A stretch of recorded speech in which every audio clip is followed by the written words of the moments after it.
आज आपण 10 ते 15 मिनिटांमध्ये बनवून तयार होणारी मऊ लुसलुशीत मस्त जाळीदार अशी बाजरीच्या पिठाची इडली बनवणार आहोत. थंडीच्या दिवसामध्ये आवर्जून खायला हवी आणि शरीराला भरपूर गरमी देणारी आज आपण बाजरीच्या पिठाची इडली बनवणार आहोत. तर खूप सोपी पद्धत आहे. तर इथे एक मिक्सरचं भांडं घेतलेलं आहे मी. त्याच्यामध्ये आपल्याला 2 कप बाजरीचं पीठ घालायचं आहे. इथे मी जाड रवा वापरते, त्याच्यामुळे आपण मिक्सरला फिरवून घेणार आहोत. जर बारीक रवा असेल तरीही मिक्सरला फिरवलं तरी काही हरकत नाही, म्हणजे सगळ्या गोष्टी एकजीव होतात. तर इथे 2 कप आपण बाजरीचं पीठ घेतलेलं आहे. त्याच्यामध्ये अर्धा कप आपल्याला रवा घालायचा आहे. जाड किंवा बारीक कोणताही रवा इथे वापरू शकता. त्याच्यामध्येच आपल्याला अर्धा कप दही घालायचं आहे आणि अर्धा कप पाणी घालायचं आहे. हे मिक्सरला आपल्याला फिरवून घ्यायचे. ते एक अंदाज घ्यायचा याच्यामध्ये आपल्याला पाणी किती लागते. तर पाणी कमी पडलेलं आहे, मी परत याच्यामध्ये अर्धा कप पाणी घातलेलं आहे. तर एकदाच पाणी न घालता थोडं थोडं आपल्याला पाणी घालायचं आहे. तर याप्रमाणे कन्सिस्टन्सी हवी आपल्याला. तर हे आता आपल्याला एका बाउलमध्ये काढून घ्यायचं आहे. त्याच्यानंतर याच्यामध्ये चवीनुसार मीठ घालायचं आहे. हे सगळं व्यवस्थित मिक्स करून घ्यायचं आहे आणि याला आपल्याला 10 मिनिटासाठी रेस्ट द्यायची आहे, कारण याच्यामध्ये आपण रवा वापरलेला आहे. तो रवा फुलण्यासाठी आपल्याला याला रेस्ट देणं गरजेचं आहे.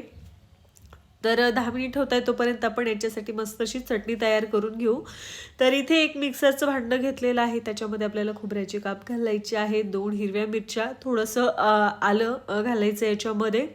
तुम्हाला तिखट किती आवडतं त्याच्या प्रमाणानुसार इथे मिरची टाकू शकता. त्याच्यानंतर खूप सारी कोथिंबीर आपण याच्यामध्ये घातलेली आहे. 1 टेबलस्पून इथे आपण भाजलेले शेंगदाणे घातलेले. चवीनुसार मीठ घालायचं आहे. थोडंसं याच्यामध्येच आपल्याला पाणी घालायचं आहे. एकदाच नाही पाणी टाकायचं, थोडं थोडं घालायचं आहे. त्याच्यानंतर लिंबाचा रस घालायचा आहे, त्याने चव भन्नाट येते. तर हे मिक्सरला पण छान बारीक करून घेतलेलं आहे. मस्त अशी आपली चटणी तयार झालेली आहे. याच्यानंतर टेस्ट करून तुम्हाला जर मीठ किंवा मग लिंबू जर कमी वाटलं तर याच्यामध्ये टाकू शकता आणि जर घट्ट वाटली तर थोडं पाणी मिक्स करू शकता. याच्यानंतर इडलीच्या भांड्याला आपल्याला थोडंसं तेल लावून घ्यायचे. तेल लावा किंवा बटर लावलं तरीही चालेल. बटर लावलं तर अगदी आपली इडली आहे ती सहज निघते. तर बटर नसेल तर तेल लावू शकता. इथे मी तेल लावून घेतलेलं आहे. तर आपला रवा आता छान फुललेला आहे. एकदा हे मिक्स करून घ्यायचे आपलं मिश्रण, कारण बाजरीचं पीठ आहे ते तळाला जाऊन बसतं. त्याच्यानंतर याच्यामध्ये आपल्याला अर्धा चमचा सोडा घालायचा आहे. त्याच्यावर 1 चमचाभर पाणी घालून व्यवस्थित मिक्स करून घ्यायचं आहे. सोड्याच्या ऐवजी इथे तुम्ही इनो घातला तरी काही हरकत नाही आहे. तुमच्याकडे जे अवेलेबल असेल ते तुम्ही इथे घालू शकता. व्यवस्थित आपल्याला हे फेटून घ्यायचं आहे. हे फेटल्यानंतर आपल्याला इडली पात्रामध्ये जे बॅटर आहे ते टाकायचे. याच्या अगोदरच आपण पाणी गरम करायला ठेवलेलं आहे. पाणी जेव्हा उकळायला लागतं तेव्हाच याच्यामध्ये इडली पात्र ठेवायचे, म्हणजे आपली इडली छान फुलते. जर पाणी गरम नसेल तर इडली व्यवस्थित फुलत नाही. त्याच्यासाठी अगोदर जे पण पाणी ठेवलेलं आहे ते चांगलं गरम करून घ्यायचं आहे. एक 10 मिनिटासाठी आपण इडली वाफवून घेतलेली आहे. 10 मिनिटामध्ये मस्त अशी इडली आपली तयार झालेली आहे. एकदम छान जाळी पडलेली आहे, मऊ लुसलुशीत झाली आहे.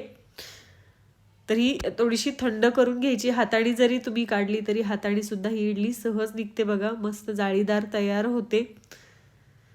एकदम मऊ लुसलुशीत झाली आहे. आतून तुम्ही पाहू शकता किती छान अशी जाळी पडली आहे. याचप्रमाणे मी बाकीच्या इडल्या सुद्धा तयार करून घेतलेल्या आहे. सुरीच्या साह्याने त्याच्या ज्या कडा आहेत त्या मोकळ्या केल्या की सहज आपली इडली निघते. तर बाकीच्या इडल्या पण आपण याच पद्धतीने काढलेल्या आहेत. मऊ लुसलुशीत मस्त अशा आपल्या इडल्या तयार झालेल्या आहेत. गरमागरम इडली चटणीसोबत तुम्ही नाश्त्यासाठी सर्व करू शकता किंवा मग टिफिन साठी सुद्धा ही मुलांना देऊ शकता. मस्त लागते. मुलं भाकरी खात नाही, तर या पद्धतीने तुम्ही मुलांना दिली तर मुलंसुद्धा खुश होऊन जातात.